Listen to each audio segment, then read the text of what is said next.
Appearance of Honorable Yusuf. Before we go into those details, a body was found and the doctors did a postmortem, and the doctor is present. He'll give us the results for the whole world to know before we comment about it. Dr. Thank you very much. My name is Dr. Daniel Zuriel. I'm a pathologist. I've been a pathologist for the last 17 years.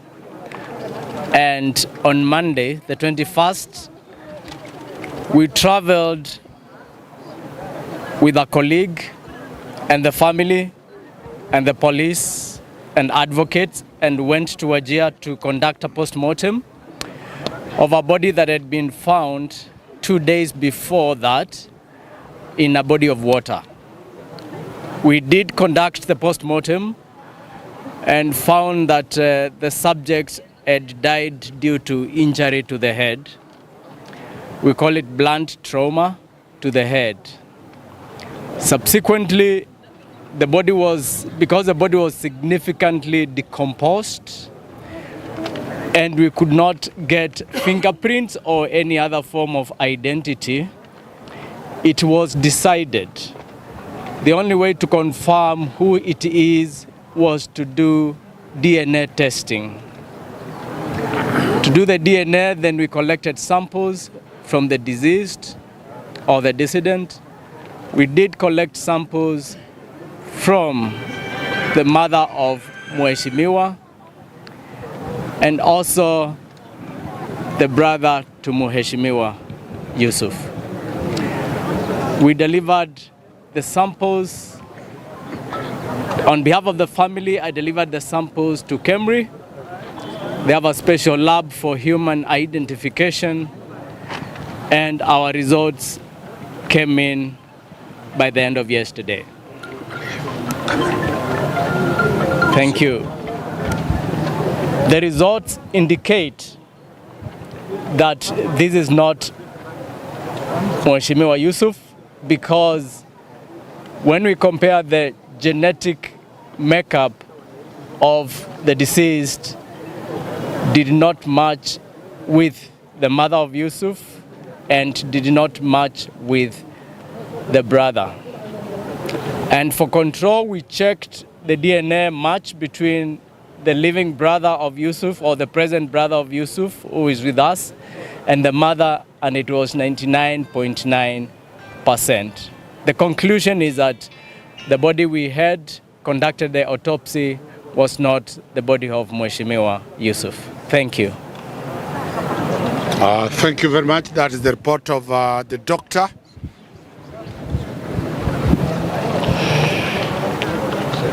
To lay basis over this matter, Mheshimiwa was abducted in Nairobi. There could be no way he could have been taken to Wajir.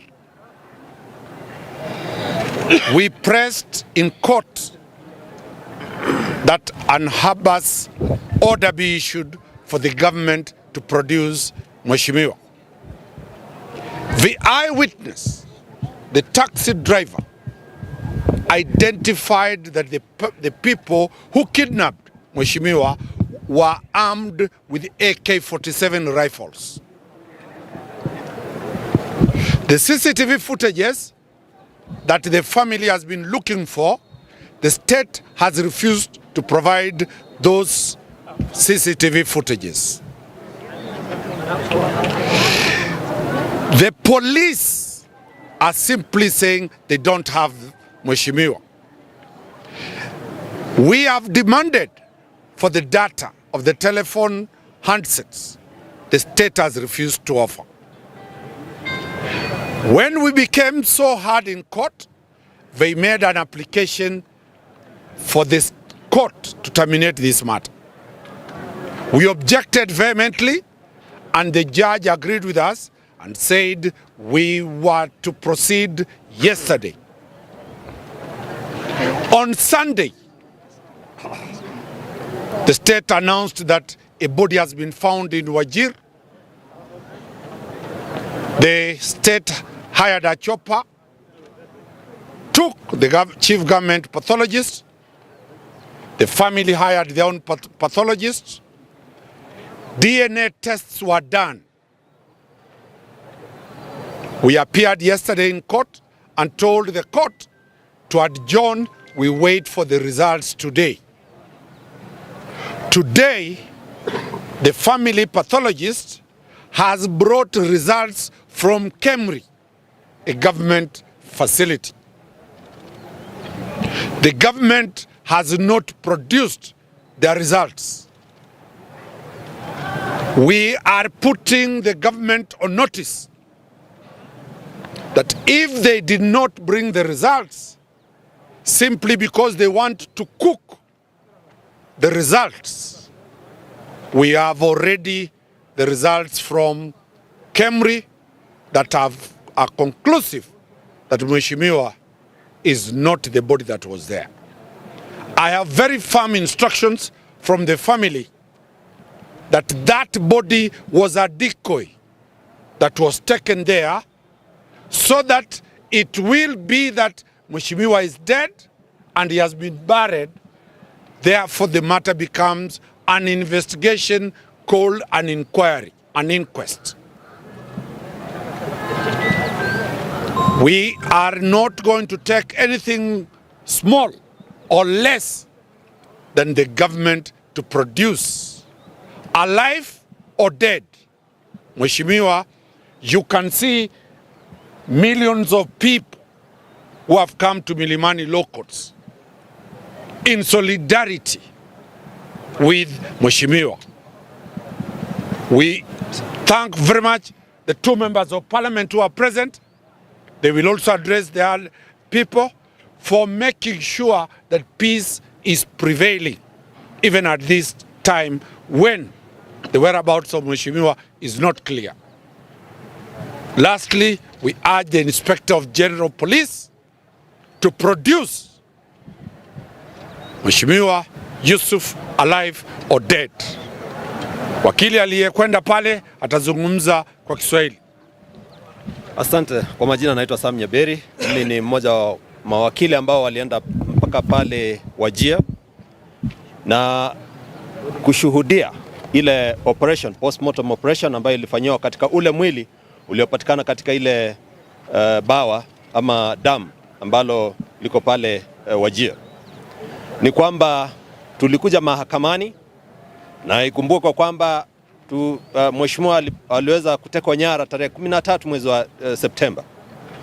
Sasa imepita kama mwezi na Mheshimiwa hajapatikana. Sasa pale mahakamani ile tumefanya ni kwamba ni maombi ya kusema kwamba taasisi za serikali zimlete Mheshimiwa akiwa hai ama amekuwa kama amefariki. Na idara ya serikali AG na DPP waliweza kuleta maombi kwamba ile kesi ambayo tuliwasilisha pale mahakamani iweze kusitishwa sababu hawakuwa na chochote cha kusema, lakini koti ikasema kwamba la hasha, lazima kesi iendelee mpaka tamati. Baadaye ndipo Jumapili mwili uliweza kutupwa pale Wajir, ikizingatiwa kwamba kutoka kwamba pande ya serikali kwamba ule ndio ulikuwa mwili wa Yusuf. Lakini chembe zimechukuliwa za huo mwili na pia swabbing ilifanyika katika wale mama wa Yusuf na ndugu wa Yusuf, ambapo imedhihirika kwamba ule mwili uko pale sio wa Yusuf. So pale mahakamani tumeenda tukasema kwamba sisi tunataka kuendelea na kesi ndipo tuweze kupata ukweli kwamba Mheshimiwa Yusuf yu wapi, kwamba ule mwili ulikuwa pale ulikuwa tu umewekwa ili kutufumba macho kwamba ndio mwili wa Yusuf, lakini Yusuf penye popote pale ako ni kwamba tunamtaka, na ndipo maana tumeenda mahakamani kusema kwamba Yusuf lazima aletwe mahakamani akiwa hai ama amefariki, ndipo tuweze kupata ile protection ya sheria. Kumbuka hivi karibuni tumekuwa na utekaji nyara kwa kiasi kikubwa sana. Watu wanatekwa nyara, baadaye unasikia kwamba hawakupatikana ama miili yao imerushwa pahali ambapo hatuelewi. So ni kwamba tunataka hii kesi iwe ndio ya kulete haki katika na kumaliza ile uhasama ambao imekuja, kwamba utekaji nyara uweze kuisha. Ndipo tutakuwa tunawakilisha hiyo maneno kotini kesho mida ya saa 8, na kumbuka upande wa serikali na mashtaka ulikuwa unasema kwamba wapewe muda zaidi ili waende kuchunguza, lakini huu uchunguzi umeenda kwa muda sana, na tunasema kama mawakili na kama familia kwamba ukweli udhihirishwe kwamba Yusuf ako pahali na aletwe mahakamani ikiwa ameletwa kutoka pale amefichwa. Hiyo ndio tutakuwa tunaendelea nayo pale mahakamani, ndipo tuweze kumaliza. Ili nimalize, hebu niwaite wale ambao ni viongozi kutoka maeneo ya Northeastern, ndipo Mheshimiwa Adan Kinan aweze kusema yale ambayo yanamhusu na yanahusu jamii na hiki kisa ambacho Yusuf ameweza kupotea. Asante, karibu Mheshimiwa. Thank you so much, Daktari and the advocates. I think what I have to say is we are all under the ambit of the modern-day Republic of Kenya.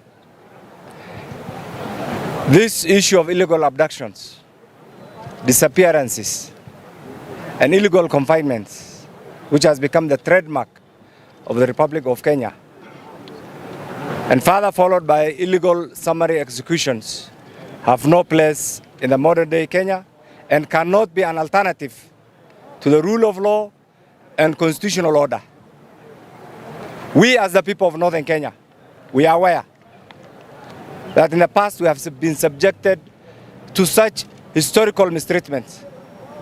But what is shocking and what the perpetrators of these heinous crimes don't know is that we have a new generous constitution. This constitution cannot be replaced by the actions and activities of a criminal gang operating within the ambit of the security apparatus. And we are putting you on notice.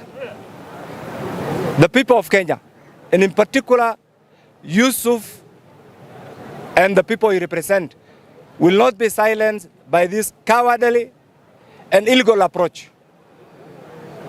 What we are seeing right now actually is total dildalance of every step that the government is supposed to take.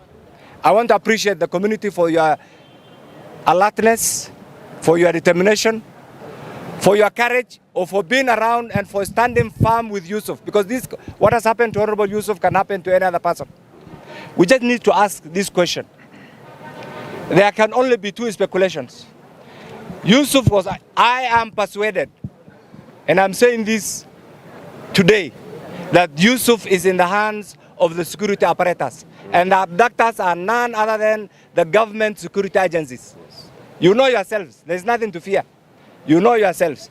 If that was not the case, from the day of the abduction on 13th September to date, this government has one of the best investigative machineries in the world. Why has the government, through Safaricom, through other investigative means, not brought to the court the details of use of telephones and all the other people that he has interacted with, and the CCTV footage of all the places, from the place where he was alleged to have boarded a taxi to where he was abducted? That clearly indicates that there can be two things. Either the government does not want to investigate, or there is another motive. So what we are asking, that era of oppressive approach, we have gone through the Malkamari massacre, we have gone through the Wagala massacre, we have gone through the Garissa massacre. This incident is not going to silence the people of this region. We will continue to agitate for our rights. If there is an iota of suspicion by anybody, and the law is criminal responsibility is individual, you all understand. If there is any allegation against Yusuf, why not bring Yusuf to court? Why dump a decomposed body on a Mashujaa Day when Kenyans ought to celebrate? What was the intention? For people of Wajir to quarrel? To cause mayhem? I think these criminal elements within the system must be dealt with decisively, because they are not projecting, they are not promoting, they are not doing anything good for the people of Kenya and by extension, the Republic. So I want to thank you, and I want to assure you, they can lie, they have lied yesterday, they have lied the previous day, they have lied today. For how long will they lie? So I want to thank you, and I want to thank also the court for the firm decision that they have made today. And I also want to thank the doctors for, you see, for us, we believe in the rule of law. This doctor, who is a professional, has made a firm conclusion. And we'll go by that, by the DNA results. So anything else that was meant to mislead us, please don't be misled. They have Yusuf in their hands. Let them bring back either as dead or as alive to the community. Any other shenanigan approach, we will not accept. So I want to invite my sister here, the Honorable Umi Harun, to add her voice. I think it's a sad day that we are here, because we've come a long way as a country to address matters extrajudicial killings, and especially from the region that we have come from. We've handled many cases like this before, and I'm saddened that these are things that have been existing, and rarely do we get the justice that we deserve. I'm proud that the community has come out. What matters is that we do not remain silent in the face of injustice. We stand with the family of Yusuf, and we stand with the families of every other Kenyan, including that body that was found, whom we don't know who it belongs to. Because if we remain silent, then today it's Yusuf, tomorrow it could be us, especially as leaders. It's happening to fellow leaders like us. It's a concern, and we are not asking for any favor. The Constitution is not a storybook that was written to narrate to us. It was written there to protect the interest of both criminals and the righteous. So we are demanding for quick answers, and we hope that we'll get to see the best feedback that every family is anticipating for. Thank you. Thank you. I want to invite Khalid. Khalid is a known human rights activist. Thank you for joining us. Yeah, thank you very much. As human rights defenders, as civil society organizations, and as lawyers, we are extremely dismayed and perturbed by the continued forceful disappearance of Mheshimiwa Yusuf. This is a clear indication of the deteriorating situation of human rights in this country. And what is completely disturbing is that this state of human rights, the deteriorating state of human rights, is orchestrated by government security agencies.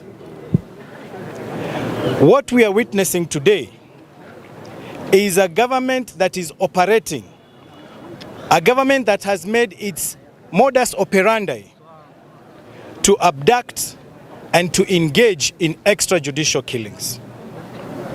This is a situation that we cannot allow to continue to have in this country.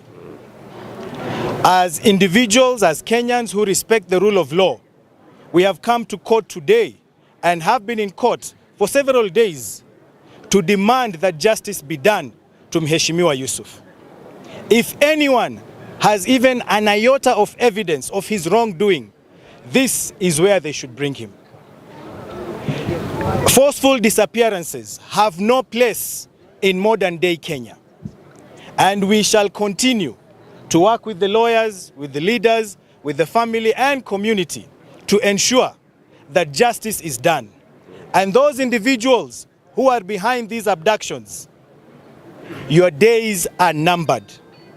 Kenya is changing, and we shall not continue to have these kinds of atrocities being committed to Kenyans. And we shall continue to work with everyone until justice is done. Tomorrow we'll be back here in court.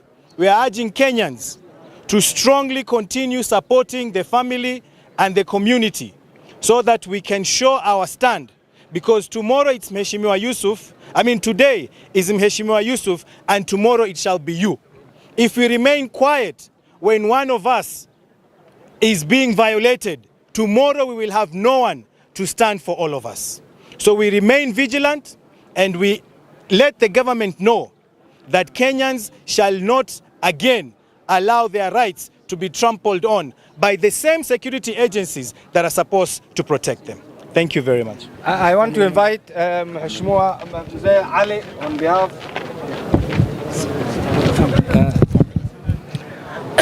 of family. Mzee Ali. Thank you very much. Bismillah.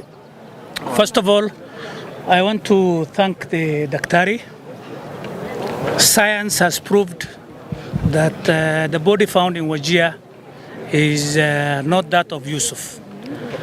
Number two, this is a government which came in on the promise that there will be no forced abductions, there will be no extrajudicial killing, there will be no human rights abuses. Today, the fact is that there exists a killer squad within government and the security apparatus masquerading as multi-agency. That is the name that is being used these days to circumvent the law, the constitution, and to abuse Kenyans left, right, center. We demand, we are not asking, we demand the production of Yusuf in court. We will not relent, we will not slip, we will knock every door. If we do not have respect for the rule of law, then the government is acting like any terrorist organization. I want to take this opportunity to sympathize and pray for other Kenyans who are missing, because I know there are families also who are going through what we are going through. We want, we demand, we request that Yusuf be produced dead or alive. Thank you very much. Pengine kwa Kiswahili ili kidogo tu tuelewane.